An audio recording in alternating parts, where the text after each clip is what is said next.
Hey guys, I know that I've been gone for like a week basically, and I apologize for that, but hey, it's not like I missed any news or anything.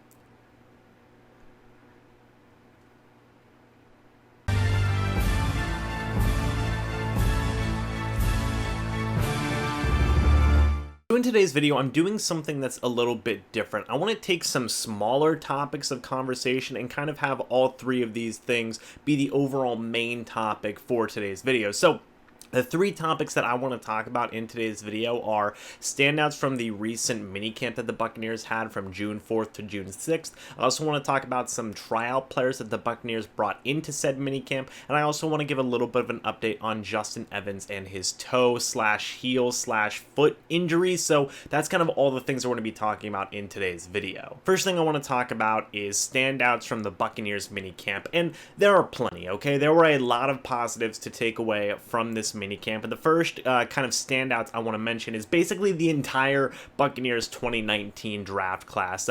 Devin White looked good. He was a very strong leader, and he had a very, very good time during this minicamp, as you know he has been doing throughout this entire offseason since the Buccaneers drafted him. Sean Murphy-Bunting has pretty much looked the best out of the entire draft class in terms of making plays and being around the football. He has had plenty of interceptions, not just in the rookie minicamp, but also in this minicamp as well. Jamel Dean's athleticism was on display as well. He looks very good. Same with Scotty Miller. Both those guys, they are very, very fast, and they've been able to use that in a very, very big way.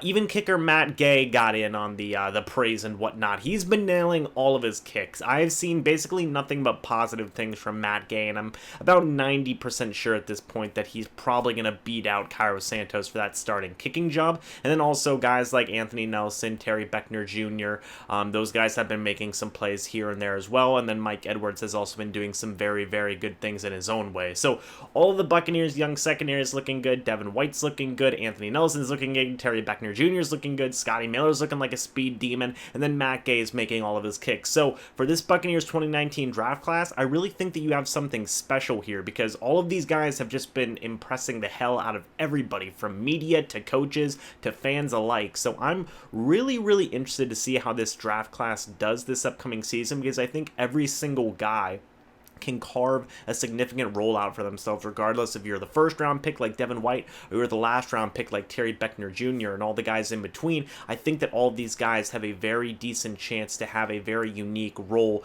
this upcoming season. Next couple of guys I want to talk about are Noah Spence and Carl Nassib. Both of them have been looking very good, especially Noah Spence. I've seen a lot of good things from Noah Spence. He's progressing along very well, making the shift from defensive end to outside linebacker. Same with Carl Nassib. They're both looking athletic. They're both looking pretty decent. Carl Nassib obviously had a good year last year, and in the case of Noah Spence, he's bouncing back in a big way, which I think is great considering the last couple of years he's had to go through a lot in terms of injuries and this past coaching staff not trusting him. So I really like this redemption, hashtag Noah Spence redemption. I'm a big fan of Noah Spence, so I'm really glad to see that he's doing really well making this change to outside linebacker. And then Carl Nassib, he's been doing some good things since last year, so that's just good to see continuity with that. We also have wide receivers Chris Godwin and Brashad Perriman. They actually asked Bruce Arians if he was going to kind of take a step back from his Chris Godwin's going to be a 100 catch guy this upcoming season, a remark that he made earlier on in the offseason, and Bruce Arians did not back down from that take at all. He still believes that Godwin is going to be just a phenomenal talent for this Buccaneers offense, and Godwin's been as good as advertised in practices and whatnot, according to all the media and all the other people who have seen Godwin play so far. He's doing great. He's just doing absolutely great, looking like that breakout wide receiver. A lot of people are excited for him in this upcoming season, and practice is just pretty much confirming all of the excitement that people have had for Godwin so far, so that was a good thing to see. In the case of Perriman, he's looking like a really, really good deep threat for the Bucs right now. He has had a little bit of injury problems, a little bit of a nagging injury here, a little bit of a nagging injury there, but overall he's looking like a very solid free agent addition that the Buccaneers made in this offseason in terms of being an overall deep threat receiver and just, kind of a big big-bodied, balanced wide receiver in general. So I think that, you know, Perriman's role isn't just going to be that of a deep threat for the Buccaneers. I could see him having, you know, multiple uses for the Buccaneers offense. Finally, the last two guys I want to talk about is actually pretty ironic because it's two of the guys that, you know, my most watched video is about these two guys. It's Vita Vea and Ronald Jones. In the last video I made talking about both these guys in the same type of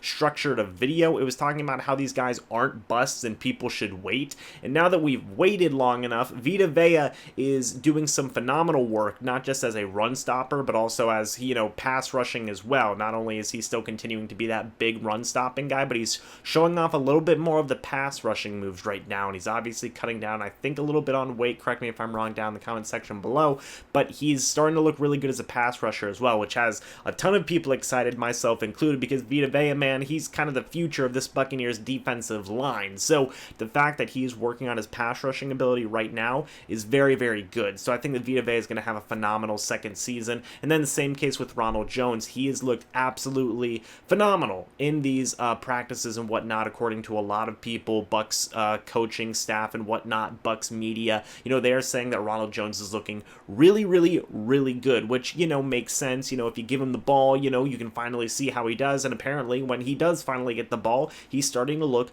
pretty darn good, which, you know, hey, you know, who would have guessed that if you give a guy a chance, you know, he can actually show what he can do. Hey, things might work out for the best. So, you know, it's very good to see both these guys start to do some really, really good things and really just start to grow. Obviously with Vita Vea, he was doing it last year, kind of in the second half of last season. He was doing some really good things, but in the case of Ronald Jones, he had to wait a little bit longer to show what he could do. And it's really nice because obviously the first half of the season, everybody was ready to write both these guys off as busts. So now we're in year number 2, and these guys are looking really good, looking like the first and second round draft picks that, you know, were worthy of taking them at those spots. So very, very good to see. I expect big things from Ronald Jones, and I expect very big things from Vita Vea as well. If I missed any of the standouts that you guys have been noticing in the media and in videos and in all of the Buccaneers coaches' takes and whatnot about the players, let me know down in the comment section below. But the next thing that I want to talk about is some tryout players that the Buccaneers had in this minicamp. Now, Bruce Arians did kind of allude to this in a press conference, I believe last week, something along those lines, but he did say that they were going to be bringing in some tryout players, and I have them here. This was reported by Rick Stroud. So the tryout players were wide receiver Malachi Dupree, wide receiver Nahari Crawford, wide receiver Jamarius Way, offensive lineman Josh Laribius, and then finally offensive tackle Cyrus Kuendijo. These are a lot of difficult names to say, but in the case of these tryout players, I'm not sure as to whether or not any of these guys have signed yet or whether or not they will sign. I do think that, you know, maybe a couple of these guys are just, you know, let's keep tabs on them, let's see how they do, and then if we have injuries later on in the season or in the preseason, we can bring these guys in, or maybe we can add them to our practice squad, because a lot of these guys are relatively young. I think a couple of them are actually undrafted free agents, so, you know, there's a lot of reasons to bring in tryout players. But one thing that I do think is interesting, that it was 3 wide receivers and 2 offensive linemen. So maybe that's a situation where that could kind of be a little bit more fluid than it has been in the past previous years. We'll just have to wait and see. You know, competition brings out the best in people, so maybe you add a guy or 2 here, and maybe that brings out better competition, and, you know, maybe it just makes the overall depth of the wide receiver and offensive line positions better, which is always a good thing in my opinion. You guys have any players or any tryout players that you think the Buccaneers should bring in, by the way? Let me know down in the comments section below as well. Out of the 5 that were mentioned, I'm actually really interested in both wide receiver Malachi Dupree, who I've seen play before. I think that he is very good, and then offensive tackle Cyrus Kuendijo. I think both those guys could be pretty decent backups, all things considered. So, you know, those are kind of the 2 tryout players who I'd be pretty interested in. But if you guys have anybody else who you would want the Bucs to be interested in bringing in, again, let me know down in the comment section below. But finally, the last bit of news that I want to talk about is Justin Evans and his toe/heel issues and whatnot. Bruce Arians basically alluded to this again in a press conference with the Buccaneers media and whatnot. He said that he was dealing with some type of a heel issue, which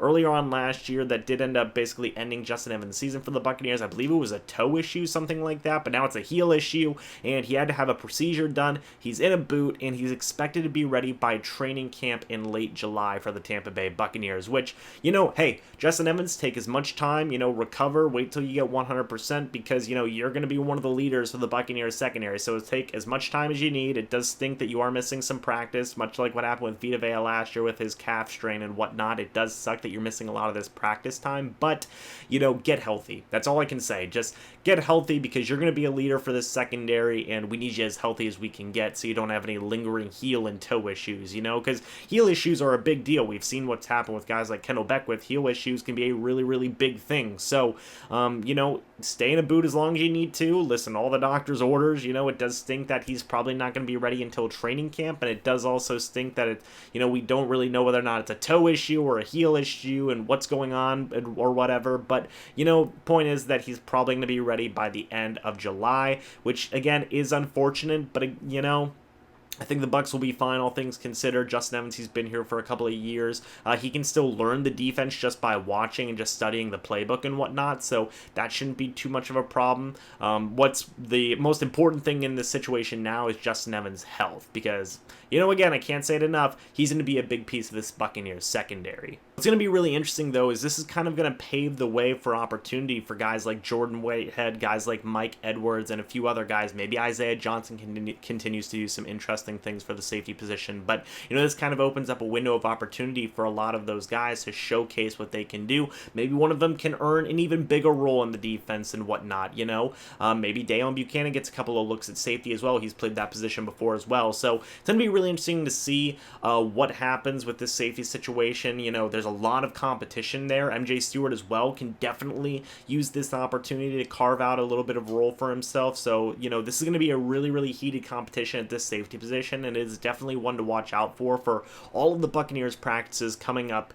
in the near future. Anyway, guys, that's pretty much it for this video. Let me know what you guys think about all of the little news snippets that I talked about down in the comments section below, and let me know what you think about these kind of videos, talking about kind of smaller topics in each individual, you know, or what am I trying to say here? Talking about smaller topics in a big general type of video. So, you know, having like maybe 2 or 3 topics in one video. Let me know what you guys think about that kind of a video structure down in the comments section below. The feedback would be wonderfully and gratefully appreciated. But again, I apologize for not uploading. I've had a lot of stuff, you know, that I've been going through, but, you know, I still want to go and get some content out for you guys. But again, let me know what you think about all of these news snippets down in the comment section below. Thank you so much for watching this video. Hope y'all enjoyed. But until the next video or the next live stream, I'll see you in the next one. But until then, and as always, guys, goodbye for now, and go Bucs.